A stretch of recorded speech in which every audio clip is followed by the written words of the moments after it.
In this special episode of California Dreaming, I wanted to talk to you about a disturbing story that has recently hit the news out of Perris, California. And if you are not from California, you might not have ever heard of Perris, spelled Perris, a town in Riverside County, approximately 60 miles away from where I'm recording this. It's a story of the Turpins, David Turpin, 57, and Louise Turpin, 49, who were arrested Sunday, January 14th, after one of their children, a 17-year-old daughter, was able to escape from their home and contact authorities, telling them that she and her 12 brothers and sisters, who were still inside the home, were being held captive, restrained from leaving by being chained to furniture, locked with padlocks. It was shocking to hear a story like this, and oddly coincidental, as when the story broke, I was in the middle of wrapping up my 2-part series on the Cleveland kidnappings. I was arriving at the end of that sordid tale only to have this splashed all over the media and social networking sites.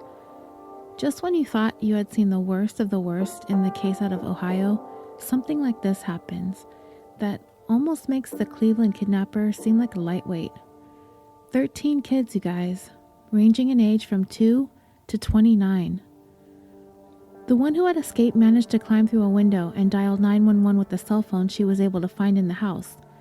It was a deactivated phone, but luckily, even from a phone that is not activated, you are still able to call for emergency services. Thank goodness.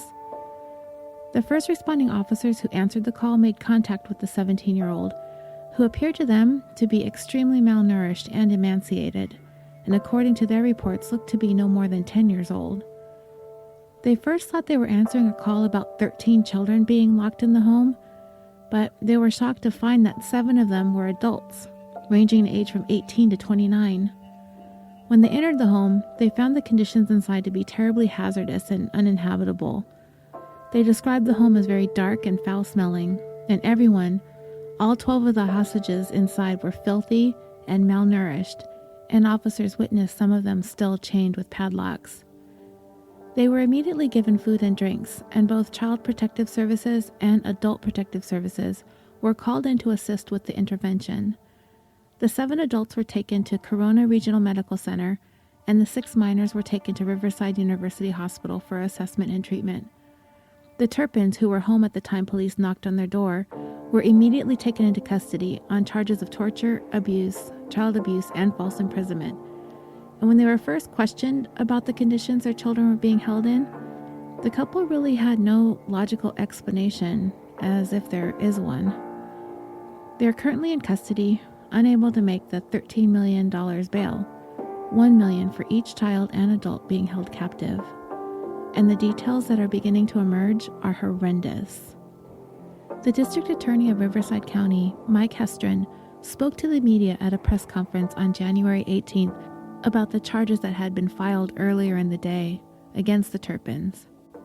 He began by going over the list of charges that were brought against the couple, along with the potential punishment if found guilty of those charges, but also indicated that the investigation is still ongoing, but they had enough to go ahead and move forward with some of the most serious charges against them. The charges could be amended later on if they were found to be more in their investigation. As of now, they are being charged with 12 counts of torture. He would later go on to explain that there did not seem to be any indication that the youngest of the children, a 2-year-old, had been subjected to any kind of torture specifically, that the 2-year-old did not appear to be malnourished or underfed.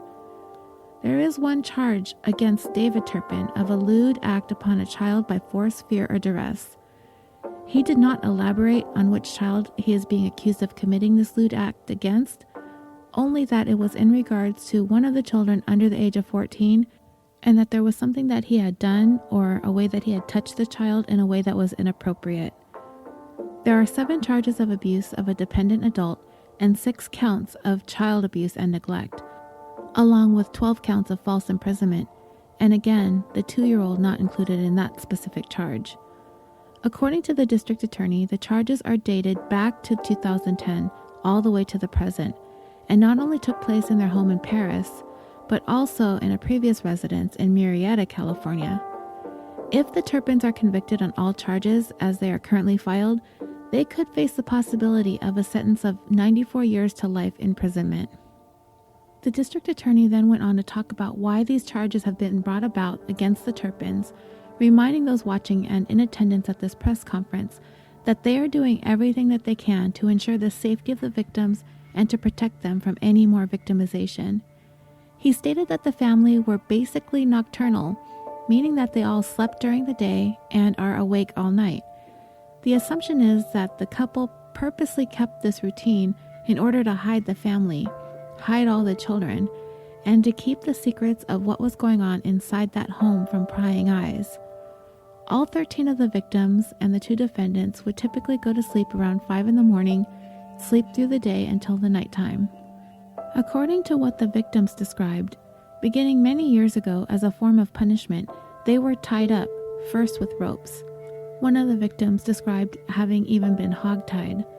But once one of them was able to free themselves from the ropes, the Turpins began using chains and padlocks in order to keep them restrained to their beds and other pieces of furniture.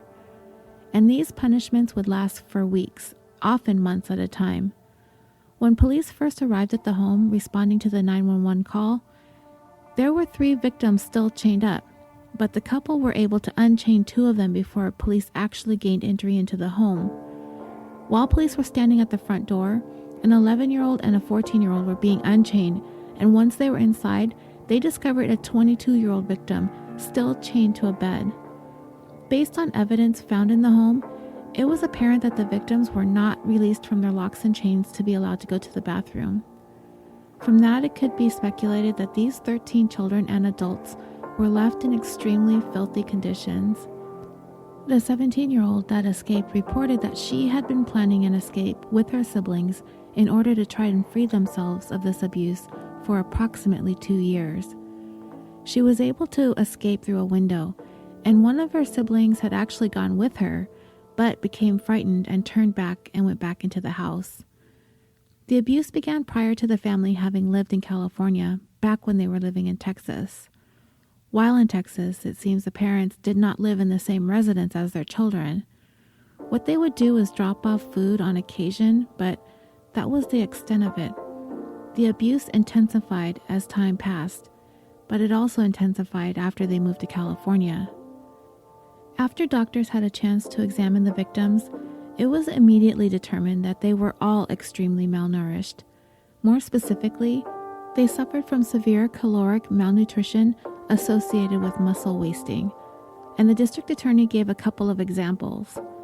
He stated that one of the children, who was 12 years old, is at the weight of an average 7-year-old, and the oldest, the 29-year-old female victim, weighs only 82 pounds or just over 37 kilograms. He said that some of the victims were cognitively impaired, and while others had neuropathy, which is nerve damage, as a result of what he described as extreme and prolonged physical abuse. None of the victims were allowed to shower more than once a year. In another report, I heard twice, but obviously whether it was once or twice hardly matters. It is far too infrequent.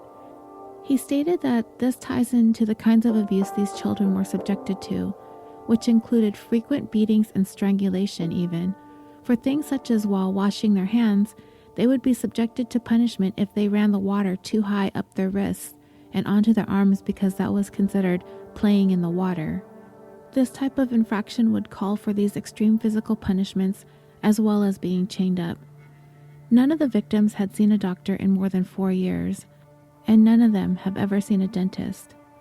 When these victims were not chained up, they were locked in different rooms and fed very minimally and on a schedule. They were not allowed to have any toys. However, investigators did find many toys in the home, still unwrapped in their original packaging, suggesting that they taunted the children with these unwrapped toys, letting the children see them but not play with them. The parents would also taunt the children with food.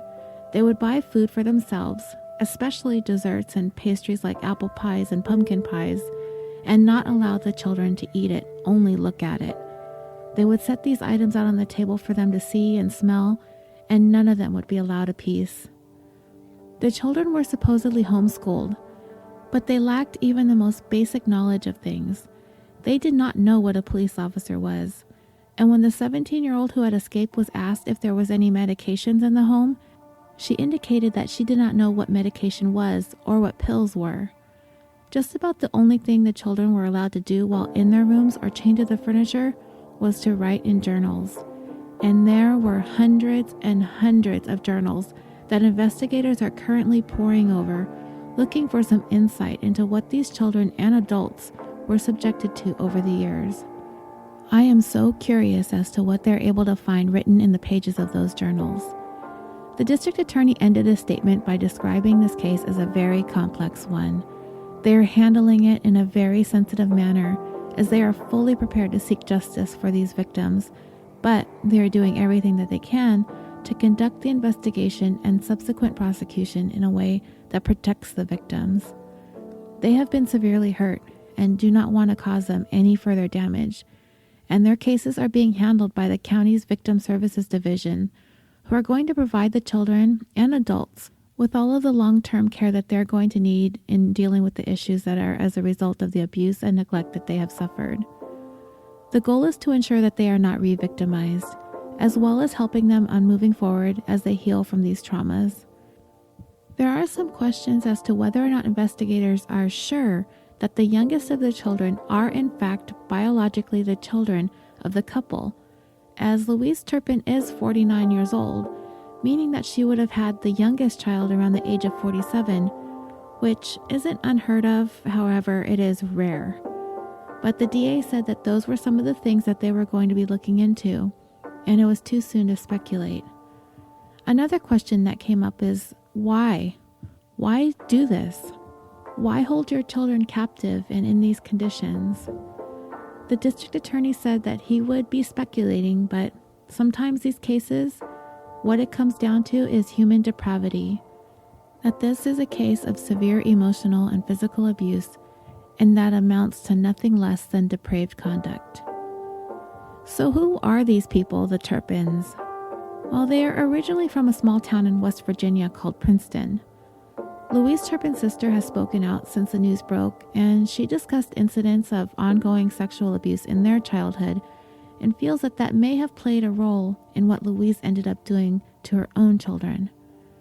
David Turpin grew up just a few miles away, and according to his senior high school yearbook, his interests included the Bible, chess, and science.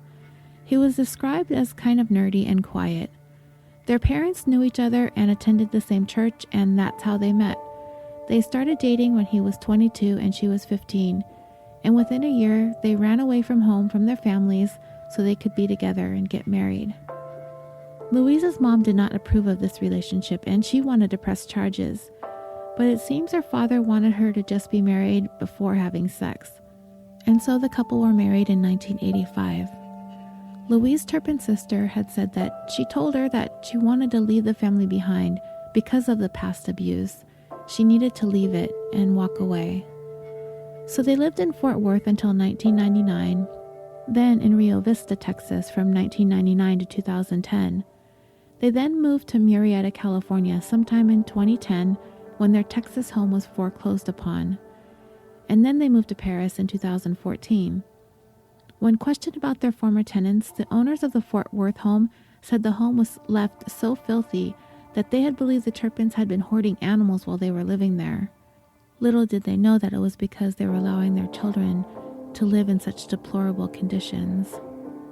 A former neighbor of theirs, while they lived in Rio Vista, also described them as hoarders based on his own observations of the family while they lived next door to him. It was also reported that the children were never allowed to go outside to play, and they were supposedly being homeschooled and were never allowed to leave the confines of the house. According to California state records, David Turpin had the residence in Perris registered as a private school named Sandcastle Day School. Another neighbor stated that the Turpins kept to themselves, and the children were rarely seen. They kind of speculated that the home was some sort of religious compound and that the children were demanded to not reveal their names to anyone. Some of the neighbors had no idea the couple had any children at all, and then one day, they were just gone. So why is this happening? According to authorities, it's been speculated that it has been under the guise of religion. that God had called upon them to have so many children, and that their children were forced to memorize impossibly long verses of the Bible, and this was the supposed homeschool setting. Some of the family members who have spoken out have stated that they were kept away from the home, and that the children's grandparents have said that they hadn't seen the couple or their grandchildren in nearly 5 years, along with the children's aunts who had not seen them for almost 19 years. And the couple, they had this strange obsession with Elvis. They had their marriage vows renewed 3 times at the same chapel in Las Vegas with the same Elvis impersonator. Pictures and videos of these ceremonies have been posted on Facebook and on social media, with their children flanking them, all dressed alike. Also on their Facebook page, they have pictures of many trips to Disneyland, as it was hands down the family's favorite vacation destination, as they had annual passes every single year. Can you imagine how much that costs? It's like $100 to get into Disneyland for one person for one day. Annual passes for 15 people? How is this happening? Well, apparently Mr. Turpin had a pretty good job, earning approximately $140,000 a year as an engineer. However, it's also been revealed that the couple were deeply in debt to the tune of nearly $500,000. According to another report, all of this may have been an attempt at reality show fame, a show perhaps that showcased their large family. If you've seen the pictures that I'm talking about that have been taken from their Facebook profile, they're often wearing matching outfits, looking quite happy together as they take trips and vacations.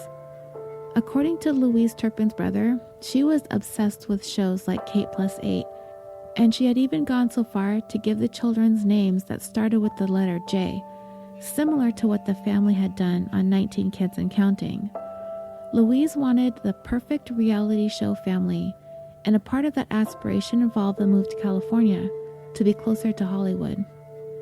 If this is all true, then this kind of makes sense. She didn't care about her kids. She was popping them out to make a name for herself. And have you guys seen her mugshot? She's actually smiling in it. I think she thinks this means that she's made it, like to the big time. Weird, huh? So, the couple appeared in court on Thursday, January 18th, appearing stoic and quite disheveled. They have both pleaded not guilty to the array of charges against them. Bail was set very high, as there were so many charges being levied against them, they could potentially spend the rest of their life in prison. The next court date is February 23rd. This is a case that I am going to be following very closely, as it seems much of the nation, possibly the world, might be too. And as this story progresses, I'll make sure to bring you updates, either here on the show or on social media. My heart really hurts for these 13 children and young people who have been subjected to such horrible conditions. But just like the case I had discussed in the last 2 weeks with Michelle Knight, Amanda Berry, and Gina DeJesus, I know that the community will come together with an outpouring of love and provide support for these children as they transition into their new lives now. They're no longer being held captive by their parents, and they're going to need all the help they can get. Donations are pouring in, money, clothing, as well as dental services.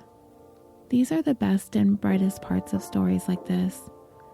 Thank you for joining me for this special episode.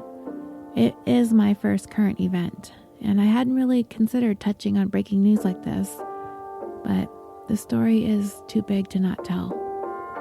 And until next time, sweet dreams.